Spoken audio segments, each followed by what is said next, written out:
Saudara-saudari yang terkasih, kita jumpa lagi dalam Pelita Hati hari ini, Senin 6 Juni 2022, hari biasa dalam Pekan Biasa yang ke-10, bertepatan dengan peringatan wajib Santa Perawan Maria, Bunda Gereja. Bersama saya Romo Thomas Suratno SC dari Paroki Cilandak, Jakarta Selatan, mendengar dan merenungkan Sabda Tuhan, yakni firman Tuhan yang tersurat dalam Injil Yohanes bab atau pasal 19 ayat 25 sampai dengan ayat 34.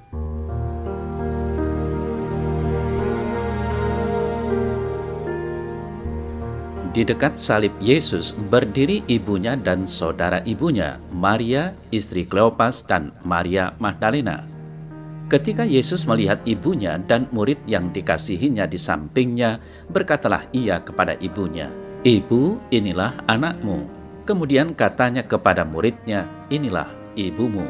Dan sejak saat itu, murid itu menerima dia di dalam rumahnya. Sesudah itu, karena Yesus tahu bahwa segala sesuatu telah selesai, berkatalah ia, supaya genaplah yang ada tertulis dalam kitab suci, "Aku haus." Di situ ada suatu bekas penuh anggur asam pada sebatang hisop, lalu mengunjukkannya ke murid Yesus. Sesudah Yesus meminum anggur asam itu, berkatalah ia, "Sudah selesai." Lalu ia menundukkan kepalanya dan menyerahkan nyawanya. Karena hari itu hari persiapan, dan supaya pada hari Sabat mayat-mayat itu tidak tinggal tergantung pada kayu salib, sebab Sabat itu adalah hari yang besar, maka datanglah orang-orang Yahudi kepada Pilatus dan meminta kepadanya supaya kaki orang-orang itu dipatahkan dan mayat-mayatnya diturunkan. Maka datanglah prajurit-prajurit lalu mematahkan kaki orang yang pertama dan kaki orang yang lain yang disalibkan bersama-sama dengan Yesus.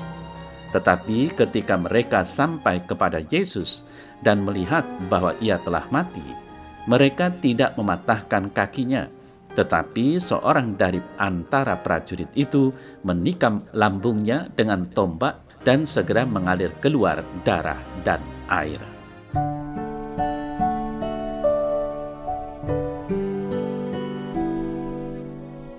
Saudara-saudari yang terkasih, hari ini gereja kita semua memperingati Hari Santa Perawan Maria, Bunda Gereja.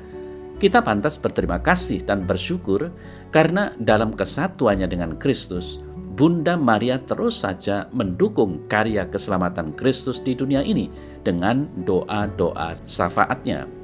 Maka marilah hari ini kita sejenak merenungkan kembali semua pengalaman rohani yang dilakukan oleh Bunda Maria sebagai Bunda Kristus yang sungguh menakjubkan. Nah, puncak penyertaan Bunda Maria yakni pada saat ia mendampingi Kristus putranya di Bukit Golgota, di saat hampir semua muridnya meninggalkan dia. Apa yang terjadi dengan dia? Bunda Maria melihat sendiri kesengsaraan putranya yang melampaui segala ungkapan untuk menebus dosa-dosa manusia. Bunda Maria ternyata tegar berdiri di kaki salib Kristus dan turut mempersembahkan dia di hadapan Allah Bapa. Betapa Maria secara total memasrahkan dirinya kepada Tuhan tanpa syarat, mempersembahkan segala kehendak dan pemahamannya kepada Tuhan. Saudara-saudari yang terkasih, Bunda Maria selama ini menjadi ibu Kristus di dunia. Tidak ada satupun pemberontakan dalam hidupnya, apalagi menolak rencana Tuhan. Di kayu salib, Yesus telah memberikan Bunda Maria menjadi ibu kita semua. Dan memang Bunda Maria patut menjadi ibu rohani bagi kita, yang mau menolong dan mendampingi kita dengan doa-doanya kepada putranya, Tuhan Yesus Kristus. Saudara-saudari yang terkasih, ada suatu ungkapan yang familiar bagi kita tentang ibu, yakni surga di telapak kaki ibu.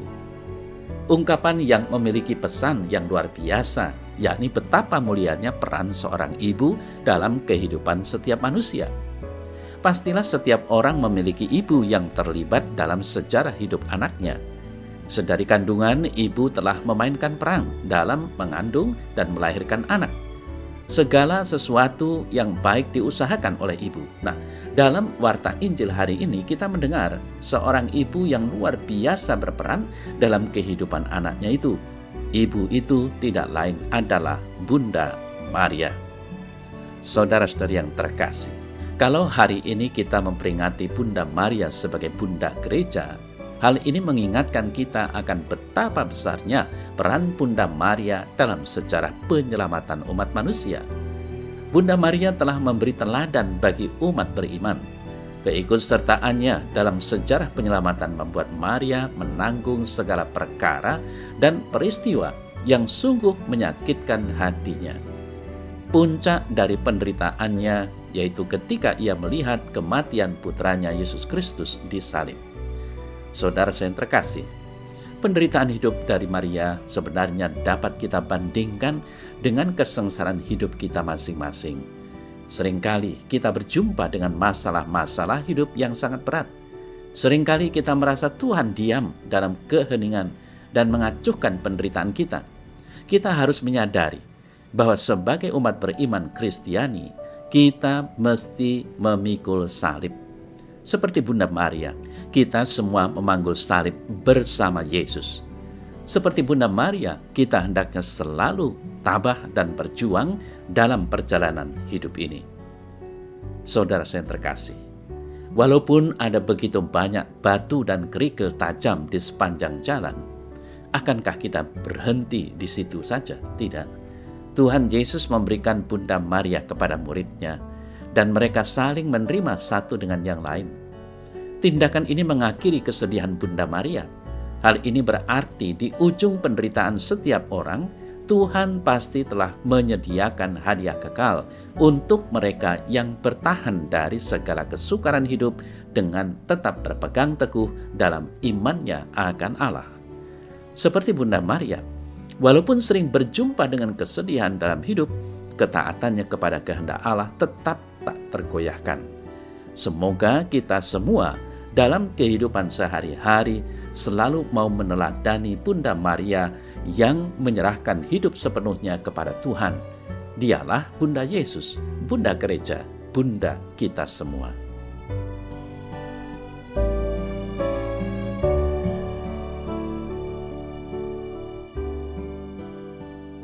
Dalam nama Bapa dan Putra dan Roh Kudus. Amin.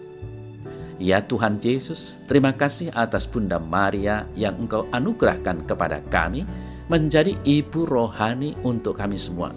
Bukalah hati kami, ya Tuhan. Semoga kami selalu bersemangat untuk meneladani Bunda Maria, untuk selalu taat kepadamu dan selalu peduli akan kebutuhan sesama kami, serta siap untuk selalu melayani dalam doa dan karya kasih Tuhan. Amin. Semoga Allah yang Maha Kuasa memberkati saudara sekalian, Bapa, Putra, dan Roh Kudus. Amin.